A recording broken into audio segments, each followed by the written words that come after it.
Hi everybody, and welcome back to Cornwall. So in the first video we covered all the basics of float fishing for thick-lip mullet, tackle, approach, tactics, that sort of thing. So if you haven't seen that video, I'll put a link to it in the description. But we also ran a competition at the same time where the best question from one of you won the entire setup that I was using in the video, the rod, the reel, the net, right down to the float and the hooks. And you guys have really knocked it out of the park with your questions. You've given me a lot to think about. So I'm going to try and answer as many of those as possible. So bear with me, and at the end I'll reveal the winner. Let's get cracking.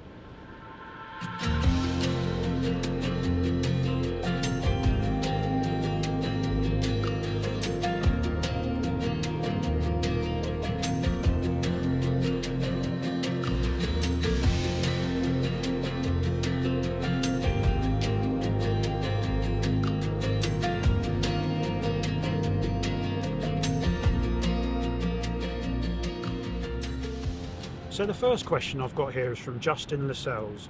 I was interested to see that you like the bait right on the bottom. Would you ever shot up to get the bait falling more naturally through the water column? Do you think that's worth a try if there's no action on the bottom?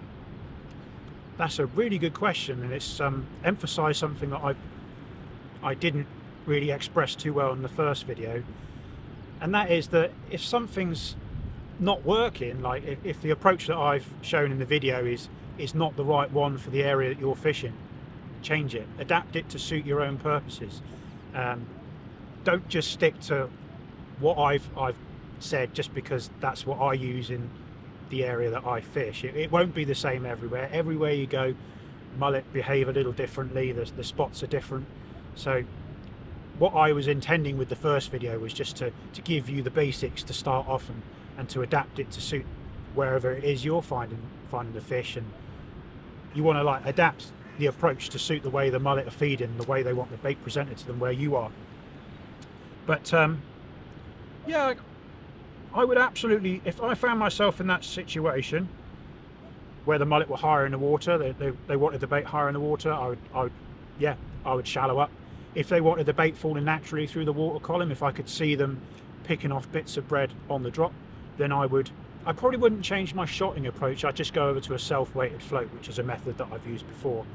So you've got the bait has no weight attached to it, it just falls very naturally. It works great if you can see the mullet take it, but it also works if you can't. Like, you just wait for the float to move and that tells you that the mullet has got it and it's moving off. So I probably wouldn't change my shotting approach so much. But yeah, do I think that's worth a try? Yeah, absolutely. If you're fishing a coloured water situation and you're having no luck with fishing close to the bottom, yeah, come off the bottom, try mid-water or a foot or two shallower. If you know, it could be the difference between, you know, a blank and a good fish. But generally in the area that I fish the most, you tend to find that the bigger fish are cruising along the bottom and they are sitting at the bottom of their shoals. So the approach that I detailed in the first video is what I use to target those fish. Great question. Peter Wood, do you find the less you touch the bread on the hook, it spooks the fish less as they can smell our scent on it? That's another good question. I don't tend to try and mask my scent on the bait, but I know people who do. One of my mates in Plymouth, Rod Worrell, he wears latex gloves when he's mullet fishing. In fact, I think he does that for all his fishing to keep his scent off the bait.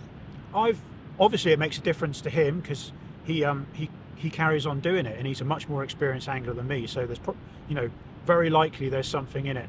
But for me, it's not something I've felt a need to do. I have friends that smoke and catch plenty of fish, so obviously it can't make a huge difference. It's probably just a little edge. But I mean I worked in care for quite a few years and I wore latex gloves a lot, and it's not something I enjoy doing. So I've not felt the need to go that way. So the next question is from Ralph Ailing. I have a couple of questions. If, like me, you are skint and would like to give it a go but don't have all the gear necessary, in my case a landing net, is it still possible to fish for mullet and hand line them up the rocks, or do I just wait till I can afford a landing net? I would always advise using a landing net.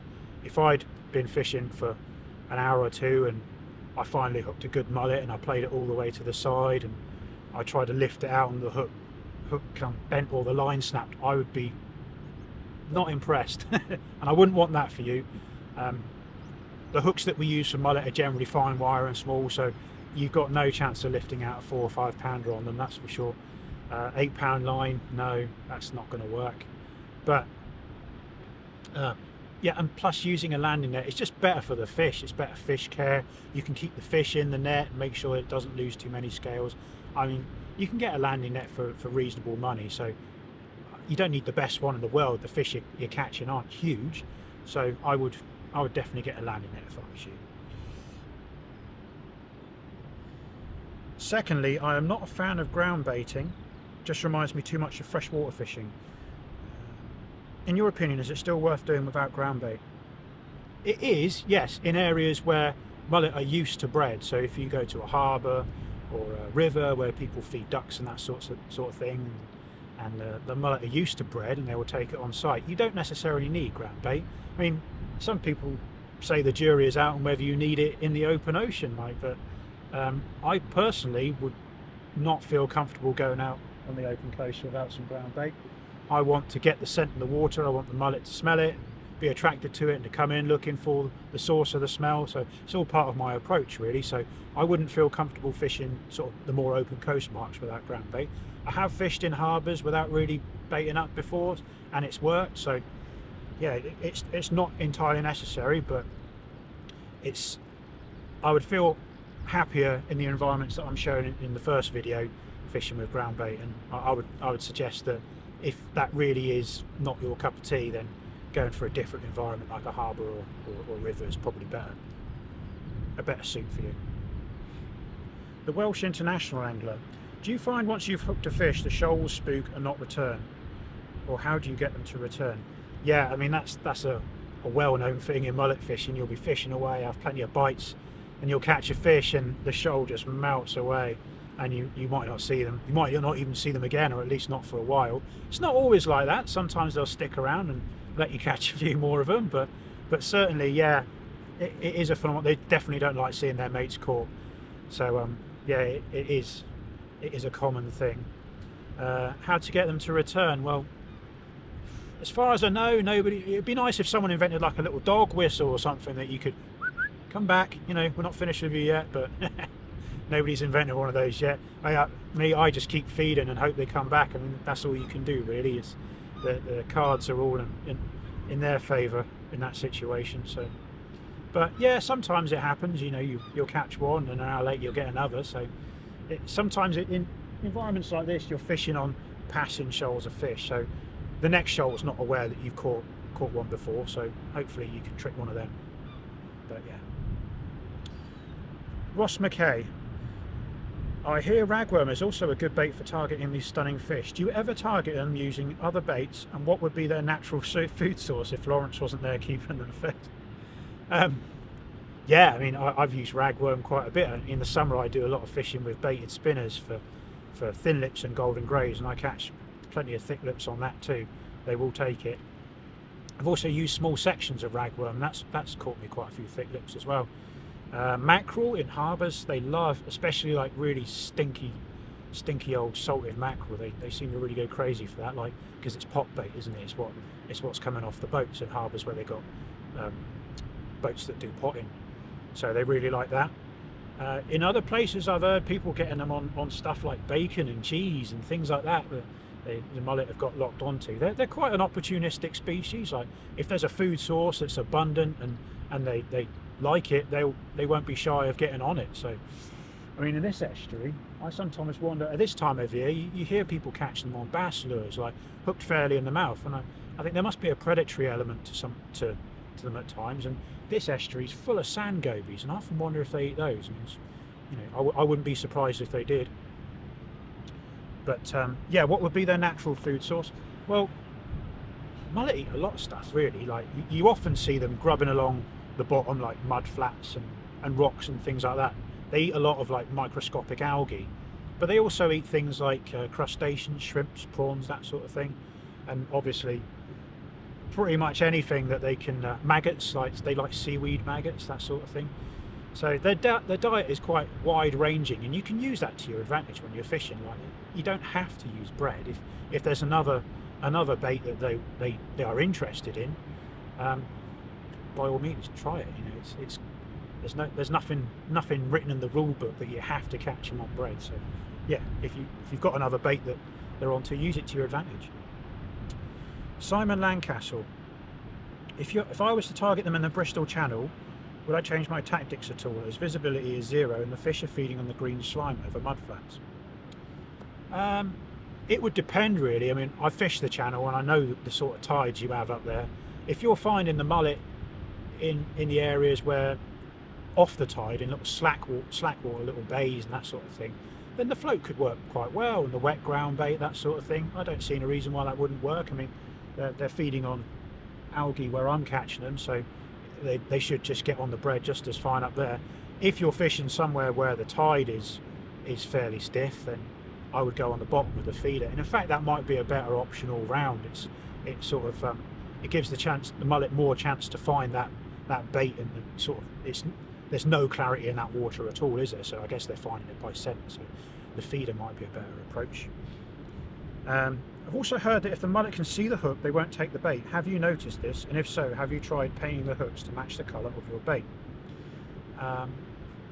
Yeah, I mean, I have a thing about them seeing the hook, because every time when I bait up, I hide my hook, apart from like the tiniest little bit of the point. Like I have to have that sticking out. It's like a psychological thing. But any more than that poking out, if I reel in the bait and I can see any of the bend or anything like that, that bait is getting changed. I'm not happy with that. And quite often when I put out my bait and the mullet's had a go but not got hooked, they've just nibbled the fluff off and they've left the little doughy bit that I've squeezed around the eye. I don't think you ever catch a mullet when the bait's presented like that, so I have to change that bait. My mate Lawrence, he baits up with the hook laid across the shank and pinched on like that, so the whole bend and the barb and the point is sticking out, and he catches tons of mullet. So obviously it's a psychological thing as much as anything, but then you know, your psychology and your confidence when you're fishing is sometimes as important as whether the method is optimally effective, isn't it? Because it makes you fish better. So yeah, that's a great question. I've not tried painting the hook. I have seen people doing it. Maybe if I was using like a dough paste bait or something like that, not the bread flake but the paste, I might paint the hook. But yeah, I haven't tried it. Never say never though. I might start doing it tomorrow. You never know. Dalton Tice. I've only fished for mullet in estuaries and would love to target them on the open coast. Big question for me is, how do you pick a mark? Where, what tide, etc. Now this is a great question because it highlights something that I meant to put in the first video and didn't for some reason. How do you pick a mark? Like, the areas that I'm fishing in the first video are areas that my mate Lawrence put me onto. So I already knew that there was mullet here, and the sort of the finding a new mark part, or deciding what mark to fish, that sort of thing, is quite simple because you know at some point the mullet are going to be here. It's just a question of intercepting them. So that part of it is taken care of. The actual picking of the marks, I do a lot of what I kind of think of as homework. I take my dogs for a walk along the places where I'm going to fish at low tide, and I have a look. I look for all the little depressions in the seabed and the shallow areas, and if the sand has been nicely scoured out so there's lots of rock and weed showing, that can make a big difference. And I check all that out before I'm going to fish if I've got time. And quite often in the spots that I fish, it's the areas between the shallow bank and the deep hole, like the slopes. I quite often find that's a hot spot for mullet. Pardon me. And they seem to like to take the bait along there. It's not always the case. That's one of the beauties of float fishing. You can kind of let your plot your float around, search out where the hot spot is, and keep exploiting that on the day. Like the mullet might want the bait in a different area on different days, even though the features haven't changed. So that's one of the good things about float fishing. Where and what tide, etc. For me, the places that I'm fishing in the winter time, like here and other places around where I live, the tide has more to do with how much water is there and how quickly the fish pass you, I think, with how much it triggers the fish to feed. I don't feel like the mullet in the areas that I'm fishing are turned on spring tides and off on neaps like you might find on a ray mark or something like that, or vice versa. I think the tide has more to do with how much depth of water you have there and how quickly the fish are going past. Like in this particular spot, like I said, you're fishing for fish that are passing you, so if you've got a spring tide, they're zooming down the river, and they won't stop as long for you to intercept them. On a neap tide, they might feel like happy to sort of come in off the current and nosy about in the back eddies and that sort of thing. I tend to find the neaps are more productive in that way. There might be the same volume of fish going through, but they're just easier to attract the attention of on a neap. So, and how do you manage fishing the lift method when the float is drifting at speed in the current? Doesn't the shot need to be anchored to the ground? When I was talking about lift bites, I didn't mean the lift method as in you were fishing like you would fish for tench on a still water where you set it over depth and you reel back to copper float. That is physically impossible in the place that I fish. The lift is more to do with just the bites that you get from the mullet, like when the mullet comes up to the bait and it picks it up and it lifts the shot. It's not, most of the time it's not and the float lies on the surface. Not like that. It'll be like the float lifts a bit and bobs, and that's a really common bite for me to get, and I like that one because usually if I get a good strike on it, the fish is really nicely hooked in the top lip, so that's one of my favourite bites to see. I like that one. Like yesterday I fished and I had 2 bites exactly like that. I had no pull down bites whatsoever. All my bites were lift bites, and even though like the bait was probably a few inches off the bottom a lot of the time, when the mullet took it, it lifted the shot and it was, yeah, I had a couple of fish. So it's not actually the lift method, it's just a lift bite. But great questions, really good questions. Bass Blanca. Interesting choice of line. We're always told that mullet are the smartest sea fish. Why not use fluorocarbon for the snood, please? And I've had another question about this as well, using fluorocarbon. It's just not something that I found necessary to do in my float fishing anyway. A lot of the time I'm fishing in quite coloured water, so I try and keep things simple, so I just tend to fish the mono straight through, and I've not really had any encounters where I felt, oh, the fish are line shy, they're being put off my bait because of the line. I do use fluorocarbon in other situations, like in harbours or something like that, where the water's very dead, very clear, and the fish have loads of time to inspect your bait and look at every facet of what you're doing. I would use fluorocarbon for that. I use fluorocarbon a lot when I'm ledgering as well, because it's a little bit stiffer and kicks your bait out more. I use it when I'm spinning, just because I've tied a leader on the end of a swivel, and fluorocarbon is a natural sort of leader choice for any kind of lure fishing or that sort of thing. So I do use fluorocarbon, but not in my float fishing. I mean, I could change that tomorrow. If I had an encounter where I thought, oh, the fish are really spooking off my line, then I might very well change to fluorocarbon. But my mate Lawrence, he's fishing up in on the south coast for mullet, and he's using 10-pound line straight through, and he's not having any problems with the fish spooking off his line. In fact, he thinks the whole sort of line shy thing is a bit of a myth to an extent. Like, obviously you don't want to go in there using like 40 pounds straight through or something like that, but I think the mullet are probably a bit more tolerant than the sort of traditionally we've been led to believe. At least that's sort of my experience shows, and certainly what Lawrence's experience has shown. Mr. Wilshire, any thoughts on using small circle hooks for mullet? Yeah, I mean, circle hooks work really well on fish that take the bait well into their mouths and move off, so you get that nice, you get the hooking angle right, so you get a nice hold in the scissors. Mullet don't usually feed like that. They sort of come up to the bait and then they have a little play with it. Sometimes they'll come in and just smash it, but even then, like, it's quite rare to hook a mullet sort of quite deep in the mouth, which would show that it had really engulfed the bait and gone off with it. It does happen, but it's not that usual. So I don't think the circles really suit the way that mullet generally like to feed or generally take a bait. So, I mean, by all means try it if you think that the fish in your area, it could help you out of them, because, you know, you get stunning hook holds in the corner of the mouth of a circle, there's no doubt about that. But personally, it's not something that I would go for. Would you avoid using braided mainline, or do you think it would be suitable? I had another question about using braided mainline as well.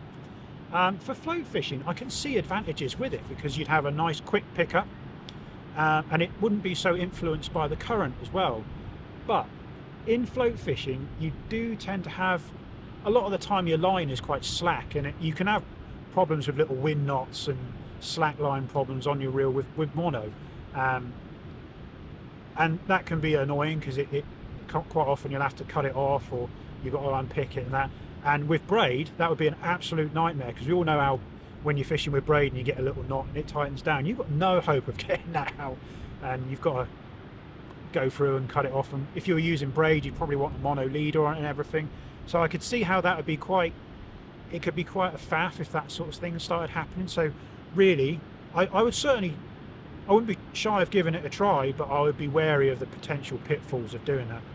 So yeah, good question though. Foy lad, have you tried liquidised bread? Basically, it fluffs up and holds moisture. Really good to put on the hook, and it stays on really well. Another good tip is to add a bit of milk if you're using it to feed. It creates a cloud in the water and attracts more fish. That's a good tip. I've never tried that. But yeah, I've used liquidised bread, not on the hook, but for ground bait. Liquidise the bread, then when you get to the venue, you soak it up with water and make balls of it. And what you'll find is when you throw it in, it sinks really well. And if you've got a venue where you've got a lot of birds and like ducks and swans and seagulls, it sort of alleviates that problem a little bit, because it sinks really quickly and there's no like floating crusts and all that sort of thing. I've never tried it on the hook. I might give that a go next time I'm using it. But yeah, liquidised bread is a good one. On the open coast, you don't tend to have so much of a problem with it, because the swell or the river currents or whatever you're fishing in takes it away. So yeah, a little bit of floating crust isn't really a big issue. Jamie Tharp, do you ever catch other species using these tactics? If so, anything surprising? If not, how could you adjust tactics to find a different species on a slow day? Yeah, you do catch other things when you're float fishing for mullet. Bass is an obvious one. I don't catch many bass in the area I fish, but Lawrence catches like 7-8 pounders on bread where he fishes. So yeah, that's not a bad bycatch, is it? Sea trout, I get the odd sea trout on it. In areas where you've got bream, gilthead bream, you'll pick up gilt heads on it. So yeah, it does. Bread, a lot of things in the sea like bread, all sorts will eat it. So yeah, you've got every chance of getting a little surprise. In the river in the winter time, not so much, because it tends to be just mullet and the bass aren't really in. So the only other thing you really get is sea trout and blennies, quite a few blennies.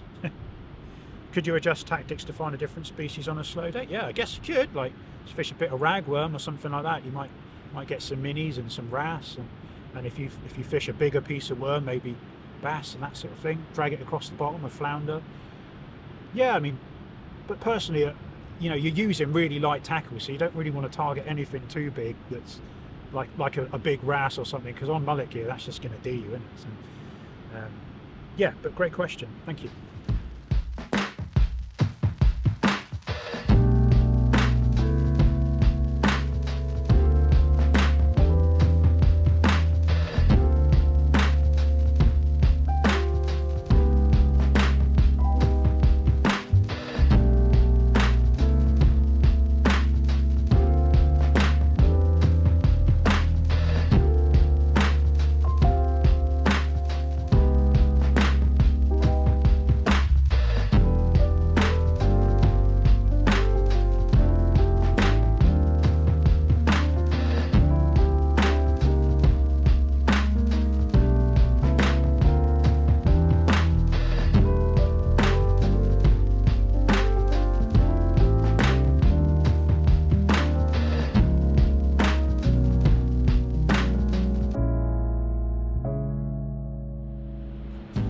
Simon Gavey, do you ever find standing spooks them and you get more and more confident bites by keeping a lower profile?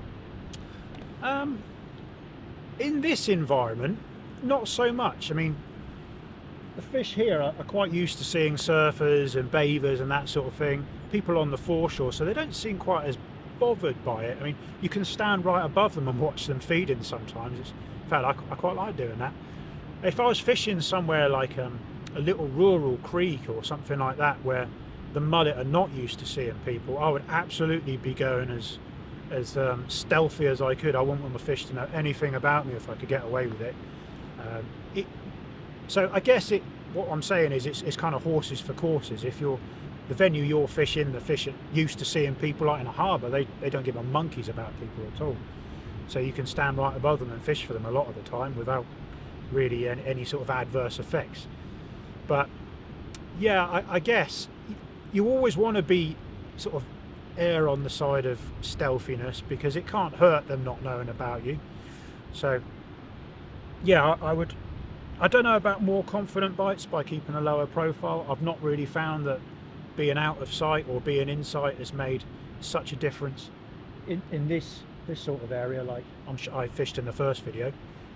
The confident bites tends to have more to do with the weather conditions and whether the mullet feel, you know, safe from predators and that sort of thing, I think. So, but a great question. Yeah, that's something that will vary from area to area, I think, is the best answer.